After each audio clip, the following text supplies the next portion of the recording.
사도행전 18장 12절부터 17절까지 하나님 말씀을 봉독합니다. 조용히 경청하시기 바랍니다. 갈리오가 아가약 총독되었을 때에 유대인이 일제에 일어나 바울을 대적하여 법정으로 데리고 가서 말하되 이 사람이 율법을 어기면서 하나님을 경외하라고 사람들을 권한다 하거늘 바울이 입을 열고자 할 때에 갈리오가 유대인들에게 이르되 너희 유대인들이 만일 이것이 무슨 부정한 일이나 불량한 행동이었으면 내가 너희 말을 들어주는 것이 옳거니와 만일 문제가 언어와 명칭과 너희 법에 관한 것이면 너희가 스스로 처리하라. 나는 이러한 일의 재판장이 되기를 원하지 아니하노라 하고 그들을 법정에서 쫓아내니 모든 사람이 회당장 소스데네를 잡아 법정 앞에서 때리되 갈리오가 이 일을 상관하지 아니하니라. 아멘. 할렐루야. 하나님께서 이 시간 크신 은혜와 사랑을 우리 모두에게 베풀어 주실 줄 믿습니다. 지난 주중에 우리 교회 몇몇 성도들과 함께 신의 악단 영화를 관람하고 왔습니다. 신의 악단 포스터가 저게 뜨고 있죠. 지난 2025년 12월 31일에 개봉을 해서 한 달 동안 지금 상영 중인데 100만을 향해 가고 있습니다. 참 어려운 시기인데 손익분기점이 제가 보니까 70만이라는데 손익분기점은 넘은 것 같아요. 배우 박시우 씨가 주인공 북한군 소자 박교순 역할을 맡아서 아주 열연을 했습니다. 이 영화의 줄거리는 매우 단순합니다. 북한이 전 세계 모든 나라보다 대북 제재를 받으니까 먹고 살 길이 없잖아요. 그래서 국제사회로부터 구호를 받기 위해서 2억 달러면 엄청난 돈이죠. 구호를 받기 위해서 가짜 교회를 만들고 또 가짜 찬양단을 만들어서 부흥 집회를 연다라는 그런 에피소드를 가지고 실제로 있었던 실화를 바탕으로 한 겁니다. 영화가 만들어졌죠. 여기 북한 당국의 명령을 받은 보위부 소자 박교순 그리고 대위 김태성이 참여를 하게 됩니다. 이 두 사람은 보위부니까 보위부가 뭐냐면 사람들의 사상을 검증하는 곳이거든요. 특별히 예수 믿는 사람들을 때려잡는 곳입니다. 잡아다 가두고 고문하고 죽이는 곳이 보위부가 하는 일인데 그런데 그런 사람들이 당의 명령으로 가짜 예수쟁이가 되어서 이제 부흥회를 성공적으로 개최해야 되는 특별 임무를 맡게 되죠. 그래서 찬양단을 조직하게 되는데 이 찬양단 대부분이 진짜 그리스도인들이었던 겁니다.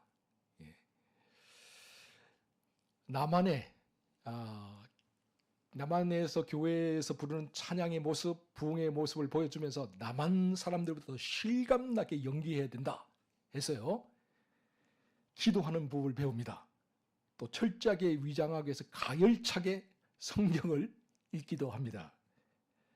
그렇게 가짜 부흥회를 준비하던 중에 소자 박교순이 찬양단원 대부분이 진짜 그리스도인이라는 것을 알게 되죠. 그런데 이미 그의 마음속에 예수님이 찾아왔어요. 자꾸만 눈앞에 십자가가 아른거리는 이상한 현상이 벌어지기도 하죠. 그러면서 영화 후반부에 반전 드라마가 펼쳐지게 됩니다. 가짜 부흥회를 끝내고 나면 찬양단원 전원을 처형하라라는 북한 당국의 명령이 떨어지게 돼요. 그리고 이 사실을 알고 소자 박교순과 대위 김태승이 고민을 하는데 이미 두 사람이 예수가 마음에 들어와 있었던 거예요. 그래서 찬양단은 전체를 부흥회 당일날 탈북을 시킵니다. 그리고 대위 김태승과 소자 박교수는 그들을 대신해서 죽임을 당하게 되죠. 스포일러는 여기까지 하겠습니다. 궁금하신 분들 직접 영화관에 가서 관람해 보세요. 이 감동이 있습니다.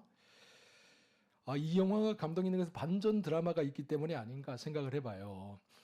반전이 없으면 무난하기는 하지만 감동은 없는 것 같아요. 반전이 없는 영화, 드라마, 또 반전이 없는 인생, 무난할지는 모르지만 감동이 없죠. 이 반전이 있기 때문에 우리 인생에도 눈물과 웃음이 있고요. 또 깊은 울림이 있는 게 아닐까 생각을 해봅니다.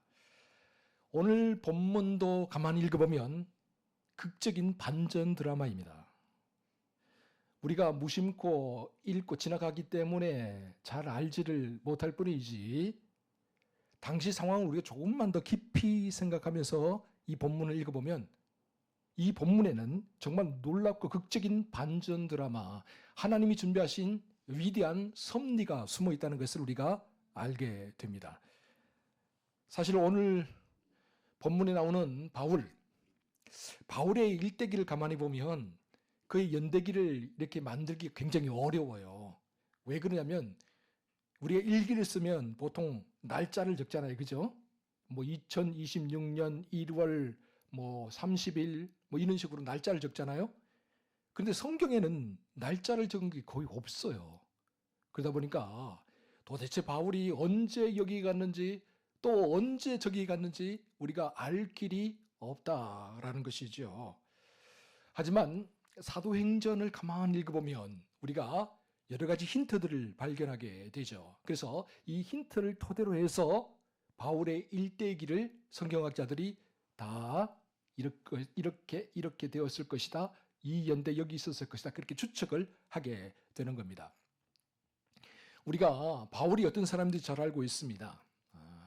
바울은 원래 예수 믿는 사람이 아니라 예수 믿는 사람들을 잡아서 고문하고 죽이던 박해자였죠. 그런 그가 예수 믿는 사람들을 잡기 위해서 이스라엘 국경을 넘어서 수리아의 다메스커스로 가다가 부활하신 예수님을 만나게 됩니다. 그 부활하신 예수님을 만나는 그 인생이 극적으로 완전히 반전 드라마가 되어버리게 되죠. 부활하신 예수님을 만난 후 그는 사울이라는 자기의 이름을 바울로 바꾸게 됩니다. 그리고 고향 길리기아 다스로 내려가서 10여 년 동안 자기가 이제껏 배워온 것들을 다시 되돌아보면서 신앙과 신학을 재정립하게 돼요. 그리고 수리아 안디옥 교회가 부흥을 하면서 지도자가 필요하게 되자 예루살렘 교회에서 바나바를 파송했는데 바나바가 가보니까 혼자서는 할 수 없어요.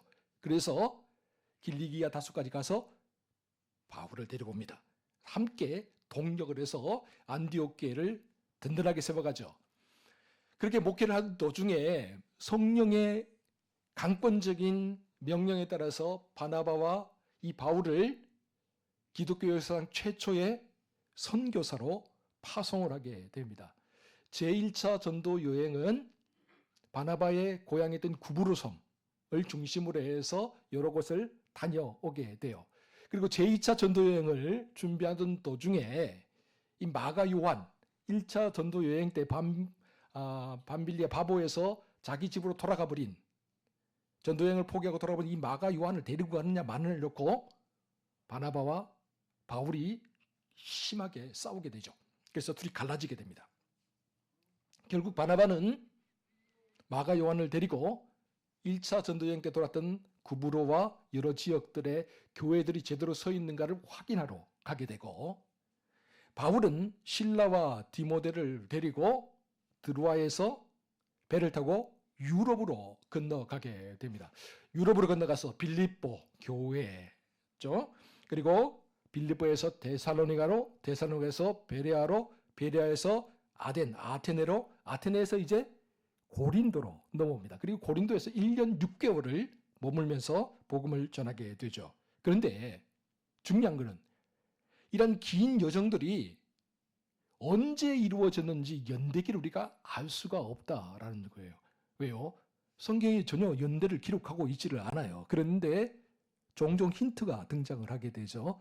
그 힌트가 오늘도 본문에도 등장을 합니다. 우리 본문 12절 같이 한번 읽어봅니다. 시작.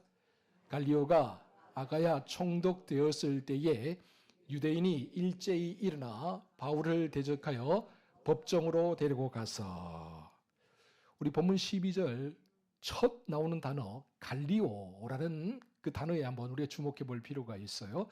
갈리오가 아가야 총독되었을 때, 이 갈리오라는 사람은 로마의 유명한 웅변가의 정치가 있던 세네카라는 사람이 있는데요. 이 세네카의 형제였습니다. 굉장히 인품이 좋고 덕망이 높은 분으로 유명했죠. 그런데 이 사람이 델포이 신전에 있는 비문에 의하면 주후 52년에서 53년 사이에 아가야 총독을 지냈다라는 그런 기록이 나옵니다. 그러니까 바울이 고린도에 언제 머무르느냐 우리가 잘 알지는 못해요. 그러나 이 역사적인 정황을 살펴볼 때에 바울이 적어도 주후 52년, 53년 사이에 고린도에 있었구나라는 사실을 우리가 알게 되는 거죠. 그리고 신약성경의 처음 책이었던, 우리가 신약성경 처음으로 기록했다고 우리가 보통 성경학자들이 말하는 데살로니가 전서가 그래서 주후 52년과 53년 사이에 비로소 기록이 되었다라는 것을 우리가 알 수 있게 되는 것입니다. 그런데 고린도에 있던 유대인들이 갈리오가 아가야의 총독으로 임명이 되자 한 가지 일을 획책하게 됩니다. 그들이 신임 총독으로 갈리오가 왔기 때문에 민심을 얻기 위해서 백성들의 말을 잘 들어줄 것이다 라고 생각을 해서 한 가지 청탁을 하게 되죠. 그 청탁은 뭐냐? 이 바울을 없애달라라는 거였어요. 그래서 바울을 데리고 회당장 소스테네가 중심이 되어서 일단의 유대인들이 총독을 찾아가서 바울을 고소하게 됩니다. 눈에 가시 같았던 바울을 없애고 싶었던 것이죠. 그래서 바울이 고린도로 와서 하나님의 율법을 어기면서 또 오히려 하나님을 경외하라고 선동하고 있다. 말도 안 되는 이야기를 하고 있다라고 그렇게 고소를 합니다. 우리 본문 13절 그 고소 내용이 나와 있습니다. 함께 읽어봅니다. 시작. 말하되 이 사람이 율법을 어기면서 하나님을 경외하라고 사람들을 권한다 하거늘. 아멘. 여기서 말하는 율법이라는 것은 모세의 율법을 말하는 것이죠. 유대인들은 바울이 모세의 율법을 어겼으니 바울을 처벌해달라라고 그렇게 갈리오에게 고발을 했던 겁니다. 자, 바울이 어떤 율법을 어겼는지에 대해서는 전혀 나와 있지를 않습니다. 실제로 또 바울이 율법을 어겼다고 해서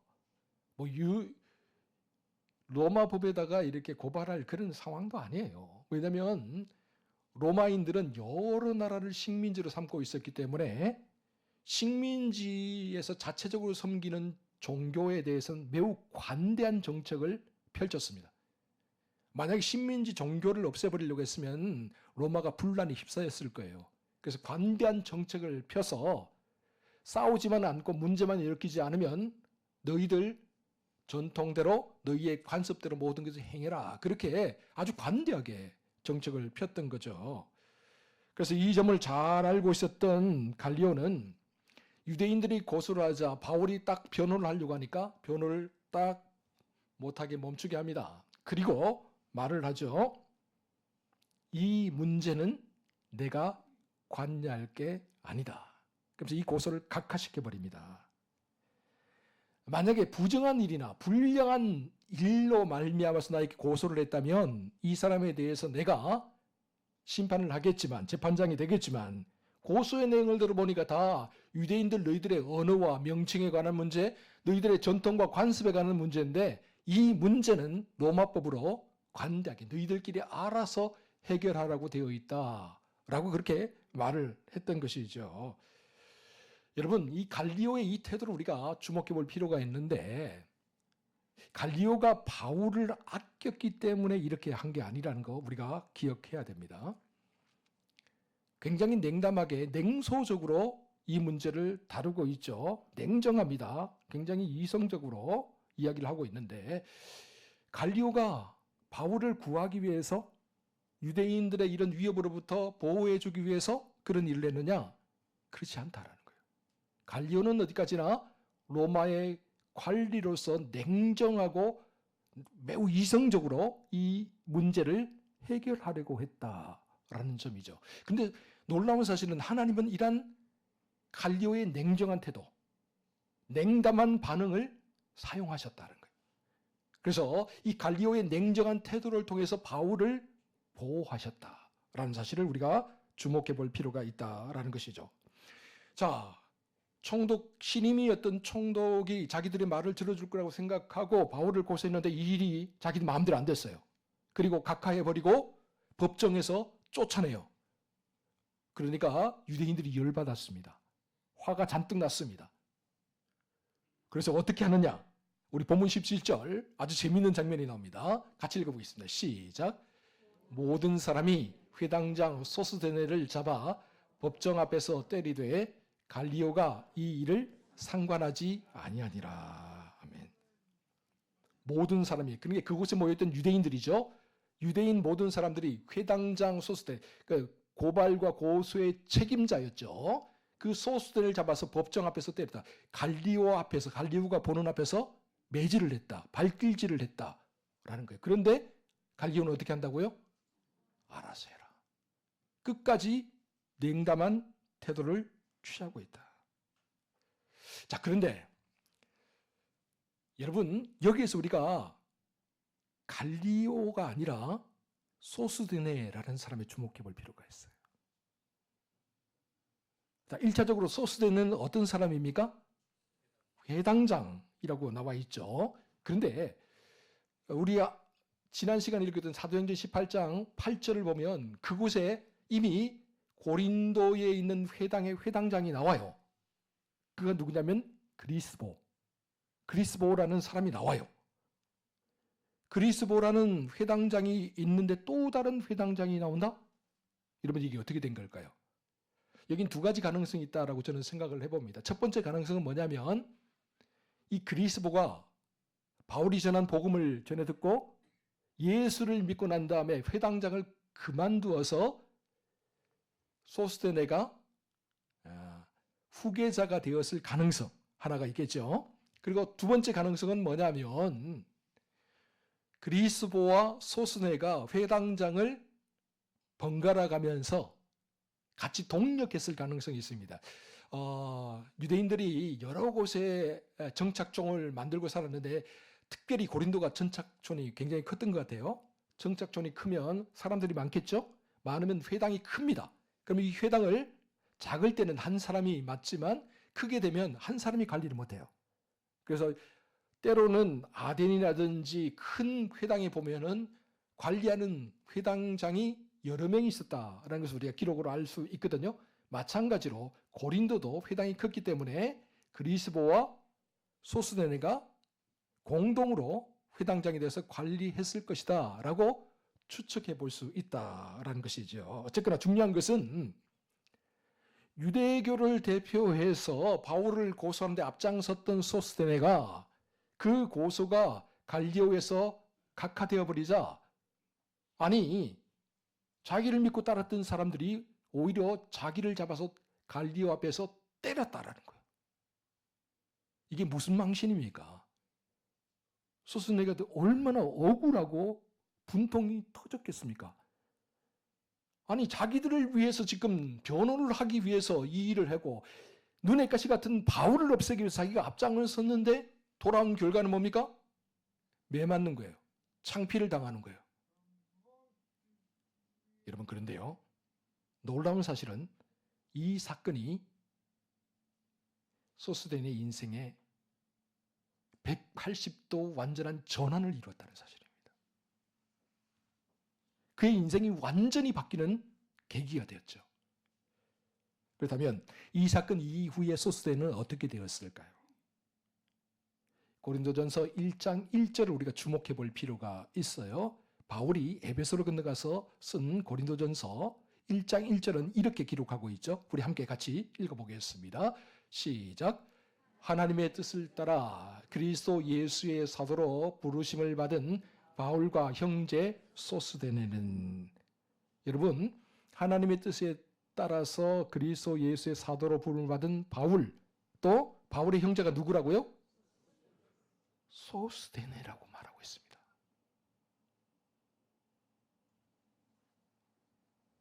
바울은 소스데네를 자기의 형제, 그러니까 예수 그리스도를 믿는 사람이라고 말하고 있어요. 아니, 얼마 전까지만 해도 바울을 고소하고 바울을 죽이기 위해서 갈리오 총독에게 고소하는 데 앞장섰던 사람이 소스데네였는데, 바울을 박해하던 사람이 소스데네였는데, 그의 형제, 그의 절친한 동력자가 되어서 나타나고 있다라는 사실이죠. 나를 때려잡으려고 했던 원수가 나의 가장 든든한 동력자가 되어 온 거야. 마치 박해자 사울이 예수 그리스도를 만난 이후에 전도자 바울이 된 것처럼, 바울을 박해던 소스데네가 바울의 동력자가 되는 위대한 반전이 일어나게 된 것이죠. 여러분, 바로 이것이 복음이 들어가는 곳에서 일어나는 놀라운 반전 드라마입니다. 가나안 농군학교를 세운 고 김용기 장로님 이야기, 우리 가나안 김용기라는 이 영화가 나왔어요. 작년 2025년 제가 10월에 나온 걸로 알고 있는데, 김용기 장로님의 일대기를 다룬 영화입니다. 이분이 일제강점기 시절에 이렇게 되면 우리나라가 망하겠다 생각해서 어떤 일을 벌였냐면, 황무지를 개간하여서 그곳에 살면서 예수 그리스도의 신앙으로 뭉치자 해서 복음촌을 만들려고 했습니다. 그런데 당시 장로님 이런 위대한 계획을 가지고 일을 했지만 모든 사람들 다 찬성한 건 아니에요. 모든 사람들 다 박수 쳐준 게 아니죠. 특별히 이 가장 힘들게 했던 사람이 있는데, 일본 순사도 아니었고 외부인도 아니었어요. 같은 마을에 살고 있던 한 청년이었어요. 이 청년이 장로님이 일을 할 때마다 사사건건 방해를 하는 거예요. 낮에 열심히 밭을 일구어서 씨앗을 뿌려놓으면 그곳에 돌멩이를 다 던져서 밭을 엉망진창으로 만들어버립니다. 사람들을 모아놓고 연설을 하면 온갖 깽가를 치면서 행패를 부려갖고 사람들이 도무지 무슨 소리인지 알지도 못하게 그렇게 만들어버립니다. 그리고 장로님 얼굴만 보면 미친놈, 얼빠진 놈, 그렇게 욕을 하고 청년이 장로님한테 뿐만 아니라 사람들이 많이 모여있는 곳에서 장로님 얼굴에 침을 뱉기도 하고 이런 일을 합니다. 그러니까 사람들이 저거는 인간이 안 된다, 저거는 고소고발을 해서 본때를 보여줘야 된다, 장로님 우리 함께 힘을 합쳐서 저는 본때를 보여줍시다, 그렇게 말하는 장로님이 아닙니다. 기다립시다. 깨달을 날이 있겠죠. 그러면서 계속해서 인내하는 거예요. 그러던 어느 추운 겨울밤이었습니다. 여느 때처럼 많은 사람들이 모여서 장로님이 함께 이야기를 나누고 있는데, 또 청년이 와서 횡패를 부리고 그리고 난 다음에 자기 집으로 돌아갑니다. 그리고 돌아가는 길에 주막에 들려서 술을 거하게 한잔하고 그렇게 돌아가다가 그만 밤이 가로등이 있는 것도 아니잖아요, 그죠? 술 취해서 비틀비틀하다 그냥 또랑에 빠져버리고 말았습니다. 그리고 정신을 잃어버렸어요. 그들을 놔주면 추운 겨울에 동사하기 딱 좋은 그런 상황이었습니다. 장로님이 모임을 마치고 가다 보니까 신음소리가 들리는데 가만히 보니까 그 사람이에요. 여러분 같았으면 그 상황에서 어떻게 했겠습니까? 그놈 그렇게 까불더니 참 잘됐다. 그래, 한번 동상이 걸든지 얼어붙든지 한번 그래, 그러면서 그냥 지나가겠습니까? 아니면 그래도 사람인데 사람 목숨은 살려야지 하면서 동네 사람들, 이웃 사람들께 연락을 해서 그 청년을 구해 주시겠습니까? 여러분 같으면 어떻게 하시겠습니까? 여러분 장로님은 어떻게 했을까요? 장로님이 그 추운 겨울에 또랑으로 내려가서요, 그 청년을 들쳐업었어요. 얼음으로 꽁꽁 얼어가고 있는데. 그리고 그 청년을 들쳐고 장로님 집으로 왔습니다. 그리고 장로님의 옷을 벗어서 덮어주고, 그리고 밤새도록 간호하면서 기도를 했어요. 그러니까 아침에 청년이 눈을 떠보니까 자기가 장로님 품 안에 안겨서 따뜻한 미염을 먹고 있는 거예요. 장로님 지금 먹여주고 있는 거예요. 그러자 청년이 이 사실을 깨닫고 일어나서 그 자리에 장로님 앞에 무릎을 꿇습니다. 그러면서 통곡하면서 회개합니다. 장로님, 제가 죽을 죄를 지었습니다. 저를 한 번만 용서해 주십시오. 여러분, 이 사건은 이 청년의 인생에 완전히 전환점이 되었습니다. 그 인생을 완전히 바꿔놓았죠. 바울을 박해하던 소스데네가 바울의 절친한 동력자가 된 것처럼 그날 이후 이 청년은 장로님의 가장 충직한 조력자, 동력자가 되었습니다. 그래서 이 청년은 가나안 농군학교의 기틀을 닦는데 평생을 헌신하여 참으로 신실한 일꾼이 되었다고 하죠. 사랑하는 성도 여러분, 하나님의 은혜가 언제 누구에게 어떤 방식으로 임하는지 우리는 아무도 모릅니다.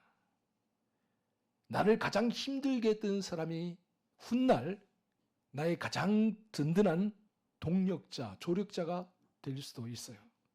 그런가 하면 오늘 지금 현재 내가 겪고 있는 고난과 수치가 먼 훗날 나를 생명의 길로 인도하는 통로가 될 수도 있죠. 하나님이 그리시고 계시는 큰 그림을 우리가 지금은 다 이해할 수 없어요. 그러나 분명한 사실은 우리 하나님은 한 번도 실수하신 적이 없다는 사실입니다. 우리 하나님은 변함이 없으신 신실하신 하나님이라는 사실입니다. 우리는 그렇기 때문에 그저 우리에게 주어진 길을 묵묵히 걸어갈 뿐입니다. 총도 갈리오와 같은 냉담한 세상 속에서도 바울을 위해서 일하셨던 하나님, 바울을 박해하던 소스데네를 바울의 동력자로 만들어주신 하나님, 그 하나님께서 오늘도 우리를 위해서 일하고 계시다, 반전 드라마를 쓰고 계시다는 믿음으로 그저 묵묵히 우리에게 주어진 길을 나아갈 뿐이죠. 우리가 미처 깨닫지도 못하는 순간에 하나님은 고단한 우리의 인생길에 사람들을 붙여주시고 동력자를 붙여주시며 때로는 고난과 시련 속에서도 생명의 씨앗을 뿌리게 하셔서 그것이 때가 되면 아름답고 풍성한 열매를 거두게 해 주십니다. 이 사실을 굳게 믿고 오늘도 우리를 위해 놀라운 반전 드라마를 준비하고 계신 하나님의 위대한 손길을 기대하면서 담대하게 앞으로 전진해 나가는 저와 여러분 모두가 되시기를 주의 이름으로 축원합니다. 기도하겠습니다. 사랑하는 주님, 오늘 우리는 고린도 법정에서 일어난 놀라운 반전 드라마를 함께 나누었습니다. 바울을 무너뜨리려고 했던 유대인들의 악함과 그것을 그저 냉담하게 외면했던 갈리오 총독의 방관 속에서도 하나님은 역사의 무대 뒤편에서 여전히 일하고 계셨습니다. 오늘 우리가 인생길을 걸어가다 보면 때로는 갈리오처럼 냉담한 세상의 벽을 만날 수도 있고 소스데네처럼 참으로 황당무계한 고난과 시련을 견뎌야 할 수도 있습니다. 그러나 이 모든 것들이 살아계신 하나님의 섭리요, 또 하나님께 준비하신 놀라운 반전 드라마라는 사실을 깨닫게 됩니다. 하나님이 역사하시면 우리 인생에 역전이 일어나게 될 줄 믿습니다. 사랑하는 주님, 이제 우리 성도들의 삶을 붙잡아 주시옵소서. 지금 눈앞에 펼쳐진 상황과 조건들이 아무리 답답하고 힘들다고 해도 우리 인생의 연출자가 되시고 위대한 지도자가 되신 하나님께 모든 것을 맡기고 하나님이 우리를 위해 준비하고 계신 반전 드라마, 역전의 인생을 맛보게 하여 주시옵소서. 그리하여 오늘 우리의 눈물 뒤에 숨겨진 하나님의 섭리를 보게 하시고 아무리 억울하고 힘든 일을 당해도 하나님이 오늘도 우리와 함께 하신다는 믿음으로 담대하게 전진하게 하옵소서. 이 모든 말씀 우리 구주 예수 그리스도의 이름으로 기도하옵나이다.